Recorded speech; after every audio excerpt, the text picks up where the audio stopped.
ইতিহাসে কিছু মানুষ আছেন যাদের প্রস্থান ঘটে কিন্তু মৃত্যু ঘটে না কখনো। সময়ের পরিক্রমায় তারা হয়ে ওঠেন একটি জাতির প্রেরণা, সাহস আর আত্মবিশ্বাসের প্রতীক। বাংলাদেশের ইতিহাসে তেমনই এক অনিবার্য নাম শহীদ রাষ্ট্রপতি জিয়াউর রহমান। মুক্তিযুদ্ধের রণাঙ্গন থেকে শুরু করে রাষ্ট্র পরিচালনার প্রতিটি অধ্যায়ে তিনি রেখে গেছেন দৃঢ় নেতৃত্বের স্বাক্ষর। 1936 সালের 19 জানুয়ারি বগুড়ার গাবতলী উপজেলার বাগবাড়ি গ্রামে জন্মগ্রহণ করেন জিয়াউর রহমান। শৈশব থেকেই তিনি ছিলেন শৃঙ্খলাপরায়ণ, আত্মবিশ্বাসী এবং নেতৃত্বগুণে অনন্য।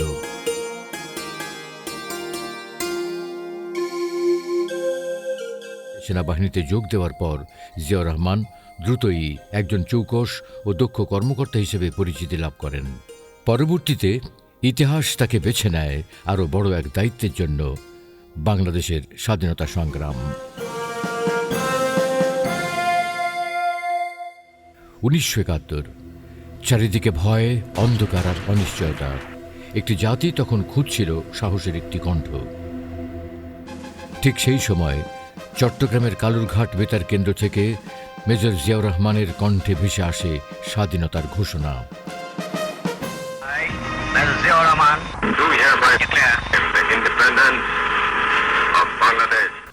দেশের মানুষ 1970 সালের নির্বাচনের পরে নিজেদের অধিকার আদায়ের জন্য যেভাবে আন্দোলনে নেমেছিল, সেই সময়ে পাকিস্তান শাসক গোষ্ঠী, বিশেষ করে ইয়াহিয়া খান এবং ভুট্টোর ষড়যন্ত্রের কারণে, চক্রান্তের কারণে, যখন তারা পুরোপুরিভাবে বিশ্বাসঘাতকতা করে বাংলাদেশের জনগণের যে আকাঙ্ক্ষা ছিল তৎকালীন নির্বাচিত রাজনৈতিক দলকে ক্ষমতায় নেওয়া এবং শেখ মুজিবুর রহমানকে প্রধানমন্ত্রী হিসেবে, পাকিস্তান প্রধানমন্ত্রী হিসাবে দেখার যে তারা ম্যান্ডেট দিয়েছিল, সেটা না করে যখন সেটাকে পুরোপুরিভাবে এড়িয়ে গেল এবং গিয়ে আপনার বাংলাদেশের জনগণের উপরে ঝাঁপিয়ে পড়ল একটা সম্পূর্ণ অপ্রস্তুত অবস্থায়, সেই সময়ে শহীদ প্রেসিডেন্ট জিয়াউর রহমান তিনি যখন চট্টগ্রামে ছিলেন, সেখান থেকে তিনি বিদ্রোহ করলেন, স্বাধীনতার ঘোষণা করলেন এবং যুদ্ধে নেমে পড়লেন। তার এই ঘোষণাটাই বাংলাদেশে একটা সারা বাংলাদেশের মানুষকে আলোড়িত করেছিল এবং তখনই যুদ্ধ শুরু হয়ে গিয়েছিল। সেই ঘোষণা শুধু শব্দ ছিল না, ছিল প্রতিরোধের আহ্বান। শহর থেকে গ্রামে, সীমান্ত থেকে জনপদে ছড়িয়ে পড়ে সাহসের বার্তা। একটি হতবিহ্বল দিকহীন জাতি জেগে ওঠে মুক্তির প্রত্যয়ে। তিনি শুধু একজন স্বাধীনতার ঘোষক ছিলেন না, ছিলেন সম্মুখ যুদ্ধের সাহসী সংগঠক ও সেক্টর কমান্ডার। স্বাধীনতা যুদ্ধে নেতৃত্ব দানের জন্য তিনি অর্জন করেছিলেন বীরুত্তম খেতাব। স্বাধীনতা উত্তরকালে বাকশাল নামের একদলীয় শাসনের শৃঙ্খলে স্তব্ধ হয়ে পড়েছিল গণতন্ত্রের পথ।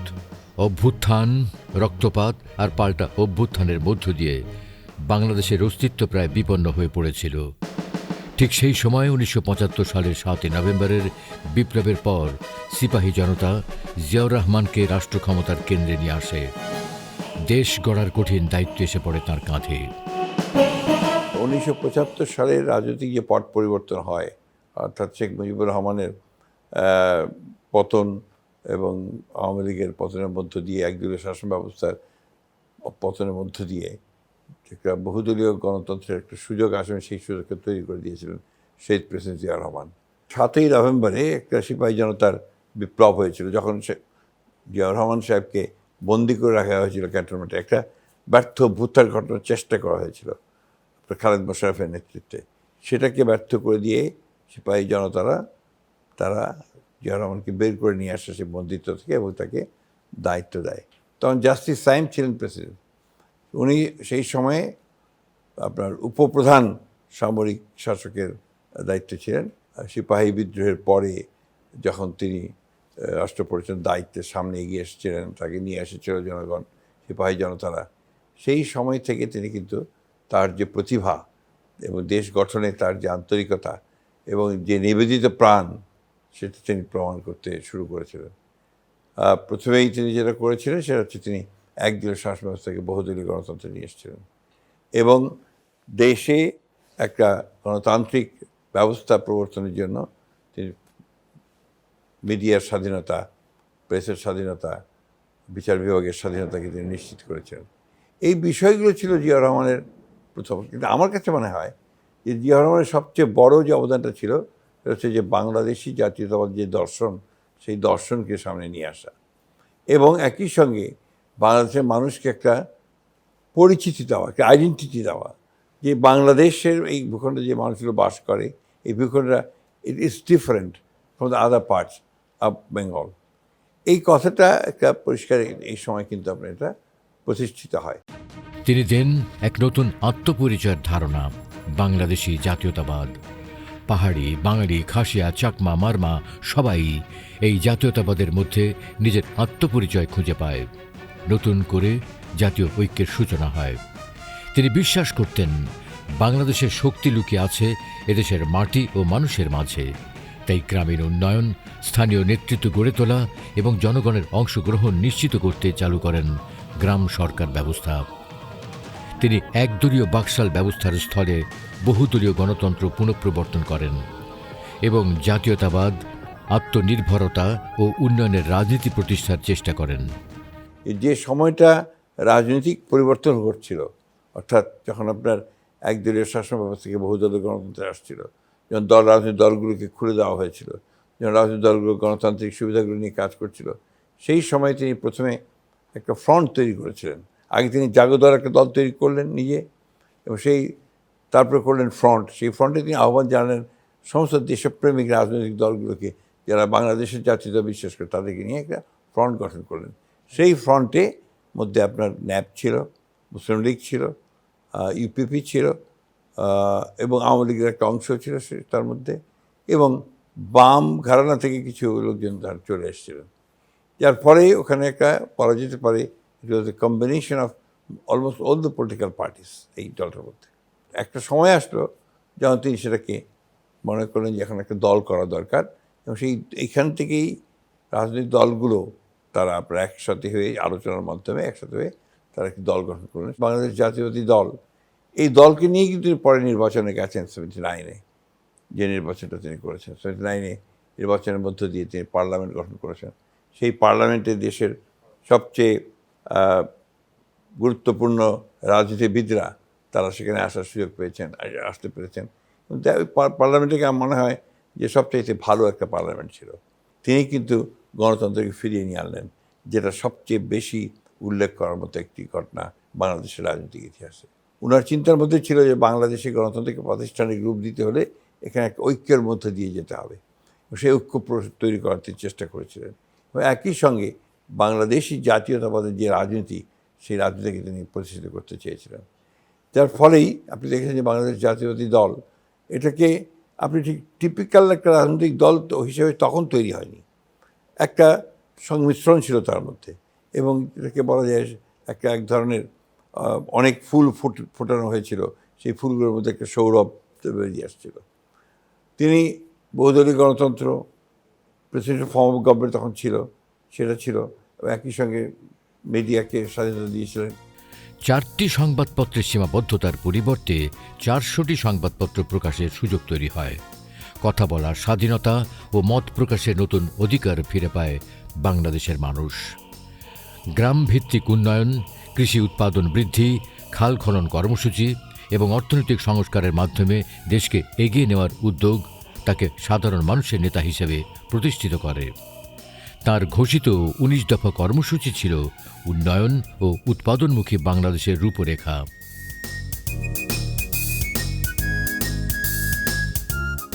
সমাজতান্ত্রিক ধারণা বা ভ্রান্ত ধারণা ছিল একদলীয় শাসন ব্যবস্থায়, সেখান থেকে বের করে নিয়ে এসে তিনি একটা মুক্ত বাজার অর্থনীতির পথ খুলে দিলেন।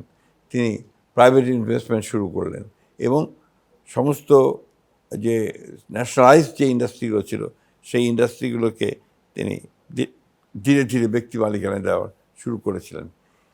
মোট কথা, অর্থনীতির ক্ষেত্রে একটা বেসরকারি খাতের আবির্ভাব হলো, সেই সঙ্গে আপনার মার্কেট ইকোনমি চালু করা হলো, সেই সঙ্গে একই সঙ্গে আপনার আর সুযোগ সৃষ্টি করা হলো, অপরচুনিটি তৈরি করা হলো for further investment and more investments. যার ফলে কী হলো, আপনার যে বাংলাদেশের একটা অভূতপূর্ব পরিবর্তন আসলো।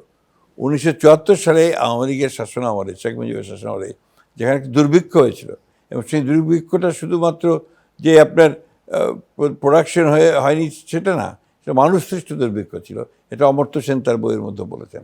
সেই দুর্ভিক্ষ পীড়িত বাংলাদেশকে তিনি অতি অল্প সময়ের মধ্যে কৃষিতে অনেক বেশি উৎপাদনের মধ্য দিয়ে তিনি একটি সমৃদ্ধ অর্থনীতি পরিণত করেছিলেন এবং এক্সপোর্ট করেছিলেন সেই সময় তিনি চাল বিদেশে। এই যে তার মানে ক্ষমতা ছিল মানুষকে উজ্জীবিত করে, কৃষকদেরকে উজ্জীবিত করে বেশি করে ফলন ফলানোর ক্ষেত্রে, এই যে আজকে খাল খনন কর্মসূচি যেটা আপনার আমাদের প্রধানমন্ত্রী তারেক রহমান সাহেব নিয়েছেন, এই খাল খনন কর্মসূচি কিন্তু জিয়া রহমান সাহেব নিয়েছিলেন তখনই। এবং তিনি মাঠে মাঠে ঘুরতেন, তিনি মাইলের পর মাইল হেঁটেছেন, চারণ কবির মতো তিনি জনগণকে উদ্বুদ্ধ করার চেষ্টা করেছেন উৎপাদনের শরিক হওয়ার জন্য। কৃষি বিপ্লব হয়েছিল তার মধ্যকালে। কৃষি বিপ্লবের মূল ছিল উচ্চ ফলনশীল বীজ, সেচের ব্যবহার এবং আপনার খাল খননের মধ্য দিয়ে ওই সেচকে কাজে লাগানো। এই বিষয়গুলো ছিল আপনার তখন কৃষিতে উৎপাদন বৃদ্ধি পাওয়া। শুধু তাই নয়, শিল্পে তিনি একটা অভূতপূর্ব পরিবর্তন, 3 শিফটে কাজ শুরু হয়েছিল। এই গার্মেন্টস সেক্টরের সূচনা কিন্তু আমাদের শহীদ প্রেসিডেন্ট জিয়া রহমান সাহেবের সময় থেকে, উনি করেছেন। ব্যাক টু ব্যাক এলসি দিলেন, যেটাতে আপনার মানে যারা উদ্যোক্তা, যারা বিনিয়োগকারী, তাদের পক্ষে অনেক সহজ হয়ে গেল। এবং একই সঙ্গে আপনার তিনি সহজ শর্তে ঋণ দিলেন, উদ্যোক্তারা সামনে এগিয়ে আসলো এবং এখন দেখছে যে এইটাই বিপ্লব হয়েছে এবং এর মধ্যে আপনার বাংলাদেশের অর্থনীতি এটার উপরই দাঁড়িয়ে আছে। তিনি আমাদের শ্রমিকদেরকে বিদেশে পাঠানোর কাজ শুরু করলেন, অর্থাৎ মিডল ইস্টে যে আপনার চাহিদা ছিল আপনার শ্রমিকের, সেই চাহিদাটাকে তিনি বাংলাদেশের মানুষদেরকে সেখানে পাঠাতে শুরু করলেন। এটা তার আমলেই সেটা শুরু করা হয়েছিল। অর্থাৎ একদিকে যে এভিডেন্সের উপর ভিত্তি করে আমরা এখন অর্থনীতিকে শক্তিশালী বলছি আগের চেয়ে, আমরা যে আপনার ম্যানুফ্যাকচার্ড গার্মেন্টসের যে খাত সেটা যে শক্তিশালী বলছি, এটা শুরুটা কিন্তু শহীদ প্রেসিডেন্ট জিয়া রহমান। জিয়াউর রহমান 1978 সালের 3রা জুন রাষ্ট্রপতি নির্বাচনে বিপুল ভোটে বিজয় হন এবং 1979 সালের 18 ফেব্রুয়ারি জাতীয় সংসদ নির্বাচনে তার প্রতিষ্ঠিত দল বিএনপি নিরঙ্কুশ সংখ্যাগরিষ্ঠতা লাভ করে। রাষ্ট্রপতি হয়েও তিনি মাইলের পর মাইল পায়ে হেঁটে মানুষের দোরগোড়ায় গিয়ে দাঁড়ান। একজন জনমানুষের নেতা হয়ে তিনি ছুটে যান দেশের এক প্রান্ত থেকে অন্য প্রান্তে। শিশুদের প্রতিভা বিকাশের জন্য বাংলাদেশ টেলিভিশনে তার উদ্যোগে শুরু হয় নতুন কুড়ি। দেশ প্রবেশ করে রঙিন টেলিভিশন ও রঙিন চলচ্চিত্রের যুগে। এছাড়া তিনি 21শে পদক ও স্বাধীনতা পদক প্রবর্তন করেন। শিক্ষাতে তিনি আমূল পরিবর্তন আনার চেষ্টা করেছিলেন। তিনি আমাদের সংস্কৃতিতে আমূল পরিবর্তন করার চেষ্টা করেছেন। এই যে আপনাদের টেলিভিশন, বাংলাদেশ টেলিভিশন, এখানে তিনি সেই যে তার নতুন কুড়ি যে প্রোগ্রাম তিনি শুরু করেছিলেন, রঙিন টেলিভিশন চালু করা, এগুলো ছিল তার আমলে সেই সময় করা। আপনাদের শুধু তাই নয়, সমগ্র বাংলাদেশকে তিনি আন্তর্জাতিক বিশ্বেও তিনি পরিচিত করেছিলেন বাংলাদেশের নেতৃত্বের মধ্য দিয়ে। বিশ্ব দরবারে বাংলাদেশকে মর্যাদার আসনে প্রতিষ্ঠা করেছিলেন প্রেসিডেন্ট জিয়াউর রহমান। ওআইসিতে সক্রিয় নেতৃত্ব, মুসলিম বিশ্বের সঙ্গে দৃঢ় কূটনৈতিক সম্পর্ক এবং ফিলিস্তিনের পক্ষে বলিষ্ঠ অবস্থান সব মিলিয়ে তিনি হয়ে উঠেছিলেন মুসলিম উম্মার বিশ্বস্ত কণ্ঠস্বর। তার হাত ধরেই মধ্যপ্রাচ্যে বাংলাদেশের সম্ভাবনা নতুন দিগন্ত উন্মোচিত হয় এবং জাতিসংঘের নিরাপত্তা পরিষদের অস্থায়ী সদস্যপদ লাভ করে বাংলাদেশ। তিনি আন্তর্জাতিক বিশ্বেও বাংলাদেশকে একটা মর্যাদার আসনে তুলে ধরার ব্যবস্থা করেছিলেন। ইরান এবং ইরাক যুদ্ধে তাকে মধ্যস্থতা করার দায়িত্ব দেওয়া হয়েছিল এবং সেই সময় তিনি শুধু মধ্যপ্রাচ্য নয়, পৃথিবীর বিভিন্ন দেশে তিনি যখন গিয়েছিলেন তিনি অনেক সম্বর্ধনা পেয়েছিলেন এবং তাকে সম্মাননা দেওয়া হয়েছিল। চীন সঙ্গে যে আপনার কূটনৈতিক সম্পর্ক সেই সময়ই বাংলাদেশের প্রথম স্থাপিত হয়। পরবর্তীকালে পাকিস্তানের সম্পর্কটা সেই সময় আসে।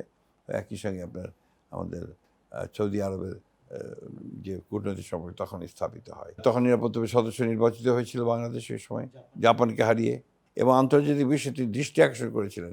মার্কিন রাষ্ট্রদূত যিনি বাংলায় ছিলেন, উইলিয়াম বি মাইলাম, তিনি বলছেন যে জিয়া রহমান 1981 সালে শহীদ না হয়ে 75 সালে শহীদ হতেন বা অন্য কোনো কারণে তিনি নিহত হতেন, তাহলে বাংলাদেশ লাইবেরিয়া অথবা আফগানিস্তানের মতো একটা ব্যর্থ রাষ্ট্রে পরিণত হতো। অর্থাৎ তার এই 75 থেকে 81 তার যে নেতৃত্ব, সেই নেতৃত্বই বাংলাদেশকে একটা ব্যর্থ রাষ্ট্র হতে থেকে বাঁচিয়ে দেয় এবং একটা নতুন সম্ভাবনা দাঁড় করে দেয়। সৈনিক জীবনে যেমন তিনি সফলতার স্বর্ণশিখরে পৌঁছেছিলেন, রাষ্ট্রপতি ও রাজনীতিবিদ হিসেবেও ছিলেন তেমনই সফল। আমার এখনও মনে আছে শহীদ প্রেসিডেন্ট জিয়া রহমান সাহেব যেদিন শাহাদাত তার হলো, যেদিন তাকে দুষ্কৃতীকে চট্টগ্রাম সার্কিট হাউসে হত্যা করলো, আমরা তো এখানে ঢাকায় ছিলাম। ওই সময় হঠাৎ করেই খবর আসলো, আমি তখন এসএফআই 85 PS, আমি সেই অফিসে আছি। ওই সময় তৎকালীন বিরোধী দলের নেতা সুরঞ্জিত সেনগুপ্ত তিনি আসলেন আমার রুমে। উনি তখনও জানেন না যে জিয়া রহমান চলে গেছেন, আমরাও জানি না যে চলে গেছেন। আমরা বিভিন্ন রকম আপনার বিভ্রান্তিমূলক খবর পাচ্ছি, কেউ বলছে বেঁচে আছেন, কেউ বলছেন বেঁচে নাই। তো সেই সময় আমি যখন তাকে বললাম যে জিয়া রহমানকে গুলি করা হয়েছে, আমরা এখন পর্যন্ত জানি না তিনি বেঁচে আছেন না কী হয়েছেন। তো আমার এখনও মনে আছে যে তিনি সোফায় বসে পড়লেন, বসে কিছুক্ষণ চুপ করে থেকে তারপরে বললেন, আলমগীর, দেশ একজন দেশপ্রেমিককে হারালো। এই কথা থেকে আপনি বুঝবেন যে সমগ্র এমনকি বিরোধী দল পর্যন্ত তাকে সেই চোখে দেখত। পার্লামেন্টে যখন আপনার তার এই শাহাদাতের পরে যখন আপনার শোক প্রস্তাব নিয়ে আসা হচ্ছিল, তখন আপনার পার্লামেন্টে ছিলেন প্রফেসর মুজফফর আহমদ, দিলেন ন্যাপের আপনার সেক্রেটারি জেনারেল। তিনি দাঁড়িয়ে বলেছিলেন যে মানুষ নেতা হয় দুইভাবে, একভাবে হয় জন্মগতভাবে, আরেকজন হয় সে শিখে সব কিছু তার অভিজ্ঞতার মধ্যে দিয়ে। জিয়া রহমান সম্ভবত জন্মগত হয়ে নেতা ছিলেন, যার জন্য অতি অল্প সময়ের মধ্যে তিনি বাংলাদেশের সামনে মানুষ জনগণের কাছে এত জনপ্রিয় হয়ে উঠেছিলেন। তার শাহাদাতের পরের দিন, যেদিন আপনার তার মরদেহকে নিয়ে আসা হলো চট্টগ্রাম থেকে, এসে সেই আপনার সেনাবাহিনীর একটা কার্গো প্লেনে করে সমগ্র ঢাকা শহর সেদিন কেঁদে উঠেছিল। রিক্সাওয়ালারা পর্যন্ত সেদিন রিক্সা যায়নি। একটা রিক্সা সে টাইম ম্যাগাজিনে সে একটা রিপোর্ট করেছিল, টাইমের আপনার রিপোর্টার, যে একটা রিক্সার পেছনে কালো একটা আপনার পোস্টার জিয়া রহমানের ছবি দিয়ে, এবং সেখানে এসে যাচ্ছে। তখন তাকে তিনি জিজ্ঞেস করেছেন যে তারা তোর ছবি লাগিয়েছো কেন, আর আজকে কোনো কাজ করছো না কেন? তো সেই রিক্সাওয়ালা তাকে উত্তর দিয়েছিল যে এই মানুষের মতো প্রেসিডেন্ট আমরা পাবো কিনা আমরা জানি না। তো এই যে তার ভালোবাসা সমস্ত মানুষের, এটা তো হচ্ছে যে তার কাজ, তার কর্ম, তার সম্পর্কে যে পারসেপশন তৈরি হয়েছিল সাধারণ মানুষের মধ্যে, যে এত সৎ মানুষ, এত কর্মী মানুষ, এত দক্ষ মানুষ বাংলাদেশ আর তার নেতৃত্বে খুঁজে পাবে কিনা সে সন্দেহ আছে। সেই জন্যই তিনি এত জনপ্রিয় ছিলেন। এক জীবনের মধ্যে তিনি রচনা করেন 3টি সফল অধ্যায়। তার নেতৃত্বে আত্মবিশ্বাস ফিরে পায় একটি নতুন রাষ্ট্র। তার এই সাফল্যের ধারাকে ব্যাহত করতে শুরু হয় জাতীয় এবং আন্তর্জাতিক চক্রের গভীর ষড়যন্ত্র। 1981 সালের 30 মে চট্টগ্রাম সার্কিট হাউসে কিছু দুষ্কৃতকারীদের আক্রমণে শহীদ হন প্রেসিডেন্ট জিয়াউর রহমান। সেই রাতে শুধু একজন মানুষ নয়, থেমে যায় একটি স্বপ্নের যাত্রা। যখন জানাজা হচ্ছে মানিক মিয়া অ্যাভিনিউতে, গোটা শহর তো সেদিন স্যারাপ হয়ে গিয়েছে, মানুষ আর মানুষ আর মানুষ। ঠিক দেশনেত্রী বেগম খালেদা জিয়ার জানাজার সময় যেমন আপনারা দেখেছেন, দেয়ার ওয়াজ পিন ড্রপ সাইলেন্স, মানুষ হাঁটছে যাচ্ছে আপনার মাঠের দিকে, জানাজার স্থলে কোনো সারা শব্দ নেই। ঠিক একইভাবে প্রেসিডেন্ট জিয়া রহমান সাহেবের যখন তারা সেই জানাজার জন্য গিয়ে পৌঁছালো, জানাজার মধ্যে তারা দাঁড়ালো, সমস্ত গোটা ঢাকা শহর প্রায় জানা যায়। শেষে তখন আপনার যে লালবাগের বড় হুজুর সাহেব, তিনি জানাজা পড়াচ্ছিলেন। সবশেষে সে তিনি হাত তুলে দোয়া করছিলেন, যখন তিনি বললেন যে আল্লাহ বাংলাদেশকে হেফাজত করো, তো সমগ্র মানুষ যেন ঢুকরে কেঁদে উঠল। বাতাস যেন থমকে দাঁড়ায়, স্তব্ধ হয়ে যায় পুরো বাংলাদেশ। মানুষের কণ্ঠে ধ্বনিত হয় শোক আজ শক্তি, বিপ্লবে মুক্তি। দেশ ডুবে যায় এক গভীর শোক আর বেদনার সমুদ্রে। তার মৃত্যুতে জাতি হারায় এক সাহসী মুক্তিযোদ্ধা ও দূরদর্শী রাষ্ট্রনায়ককে।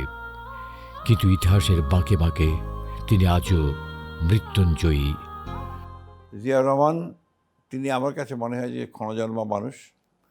তিনি আমাদের স্বাধীনতার ঘোষণা দিয়েছিলেন, দিয়ে গোটা জাতিকে তিনি উদ্বুদ্ধ করেছেন যুদ্ধে ঘোষণা করার মধ্যে দিয়ে। এটা একটা ঐতিহাসিক ঘটনা। জিয়া রহমানের তার যে নিজের যে ব্যক্তিত্ব ছিল, তার যে চরিত্র ছিল, তার যে গুণগুলো ছিল, যোগ্যতা ছিল, সেগুলোতে তিনি মাত্র 3.5 বছরের মধ্যে বাংলাদেশকে একেবারে উপরে তুলেছিলেন। জিয়া রহমানের দেখানো পথ, যেটা যে স্বাধীনতা, বাংলাদেশের স্বাধীনতার প্রশ্নে কোনো আপোষ নেই, বাংলাদেশের গণতন্ত্রের কোনো প্রশ্নে কোনো আপোষ নেই, সার্বভৌমত্বের ক্ষেত্রে কোনো আপোষ নেই। এই জিনিসগুলো এখন আমাদের সবচেয়ে বড় অর্জন করা প্রয়োজন। আজকে পরিবর্তন হয়েছে, ভূ রাজনীতির পরিবর্তন হয়েছে, সব পরিবর্তনের মধ্যে দিয়ে কিন্তু জিয়াউর রহমান এখন অত্যন্ত প্রাসঙ্গিক। সেই জাতীয়তাবাদ, বাংলাদেশের জাতীয়তাবাদকে প্রাতিষ্ঠানিক রূপ দেওয়ার জন্য, গণতন্ত্রকে প্রাতিষ্ঠানিক রূপ দেওয়ার জন্য, এবং একটা সবল একটা অর্থনীতি গড়ে তোলার জন্য, স্বনির্ভর গড়ে তোলার জন্য জিয়া রহমানকে আমাদেরকে বারবার মনে করতে হবে, অনুসরণ করতে হবে, এবং তার দেখানো পথেই আমাদেরকে চলতে হবে।